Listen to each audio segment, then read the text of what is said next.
Você sabe interpretar o que é uma hemoglobina glicada? Eu acho que não, tá? Porque a maioria das pessoas se baseia numa glicemia de jejum normal, que não tem absolutamente valor nenhum, e não foca na hemoglobina glicada, que é um marcador extremamente importante de processo de glicação no nosso organismo. Essa hemoglobina glicada, ela foi desenvolvida por um pesquisador chamado Robert Koch em 1953 e só foi aceito pela comunidade médica como um método para avaliar o processo de glicação no nosso organismo em 1993. Então tem isso aí. Às vezes a ciência leva 40 anos se não existe um carro-chefe por trás para admitir alguma coisa. O método mede apenas não a glicação da hemoglobina, tá? Mas é um processo em que mostra o que está se passando no nosso organismo. Uma vez glicada uma estrutura, né, um tecido, o DNA, uma célula, ela nunca mais se recupera, é um processo irreversível. E agora vocês me perguntam o que é a glicação? É uma caramelização do tecido tissular causada pelo excesso de glicose no organismo ou pelo consumo de alimentos torrados, tostados, carbonizados, principalmente a gordura torrada e carbonizada. Então, quando a glicose aumenta no sangue depois das refeições, vão se desprender radicais glicosil dessa glicose pela saturação do excesso de glicose no sangue. Tá? E esses radicais de glicosil, eles têm uma afinidade muito grande pelo receptor de oxigênio, quer dizer, a parte do oxigênio que está ligada à hemoglobina. E literalmente empurram a molécula de oxigênio para se estabelecer aí. Bem, o que acontece? A hemoglobina, ela carrega oxigênio para os tecidos, né, e gás carbônico do que a gente usou para colocar para fora pela respiração. E aí o tecido, o corpo fica mal vascularizado.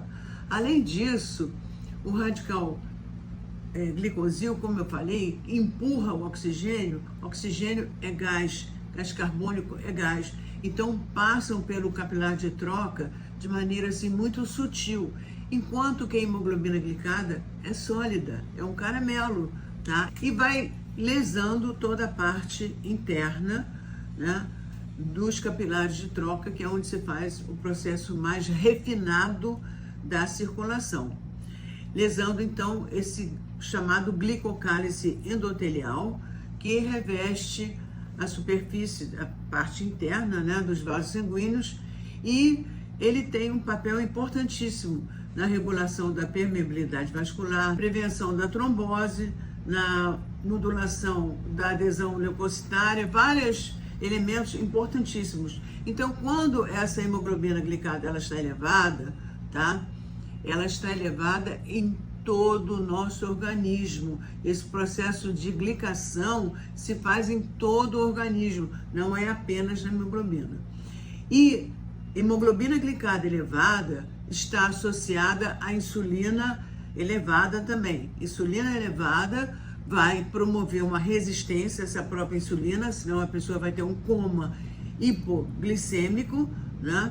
E aí a gente vai ter uma resistência da parede arterial, a gente vai ter um aumento da pressão arterial, a gente vai ter também um aumento no processo de vasoconstricção, a gente vai ter o processo de meta-inflamação e aumento de fatores de crescimento anômalos que vão perpetuar aquelas células velhas, células senescentes, né, que eu já falei para vocês delas, e aí fica todo o problema.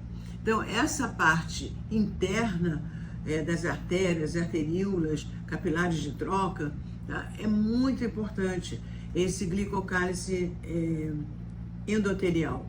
É sentinela, protetor, regula a permeabilidade com uma barreira seletiva, ajuda na resposta inflamatória, ele funciona como adesivo arterial, abriga fatores de coagulação, é importante que forma também enzimas que são antioxidantes. Com o comprometimento desse endocálix, que eu já falei para vocês que é a parte interna das artérias, arteríolas, capilares de troca, nós vamos ter um comprometimento de todo o nosso sistema circulatório, tá? Então, a ênfase, a moral da história de hoje é a seguinte: não olhem a glicemia em jejum, só tem valor quando está alterada, quando está alta. Glicemia de jejum não tem valor absolutamente nenhum para diagnóstico de diabetes ou diabetes químico. O importante é a hemoglobina glicada. Se você gostou, dá um like aí, me acompanha e compartilha.